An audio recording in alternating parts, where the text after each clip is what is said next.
ஒரு மனுஷன் எப்ப பாவம் செய்யறானோ அவன் வாழ்ற காலத்திலேயே மரணம் அடைகிறான். அப்படி அவன் வாழ்ற காலத்திலேயே மரணம் அடைகிறான். பாவம் செஞ்சுட்டு போய் தூங்குறான், அவனுக்கு என்ன பண்ணல, தூக்கம் வரல.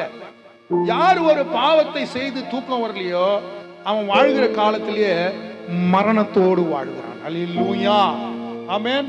நானே பாவம் செய்றேன், மற்றவங்களுக்கு எப்படி இந்த நியாயத்தை சொல்லுவேன்னு சொல்லி அங்க போராடுறான் பத்தியா, அது ஒரு மரணம். அல்லேலூயா, ஆமென் சொல்லுவோமே. ஆமா, வாழும்போது இந்த பாவத்தினால நோயில சிக்கி அவன் சாகர நிலைக்கு போறான் பத்தியா. ஐயோ, என்னை இதுல இருந்து யார் விடுவிப்பான்னு நினைக்கிறான் பத்தியா, அதுதான் பாவத்தின் சம்பளம், மரணம். அல்லேலூயா. அப்போ வாழும்போது அவன் நிம்மதி இல்லாதபடி அசிங்கப்பட்டு வேதனைப்பட்டு அவன் வாழ்ந்து கொண்டிருக்கிறான். அவன் வாழ்கிற நாட்களிலே அவனுடைய சம்பளம் அவனுக்கு கிடைத்து விடுகிறது.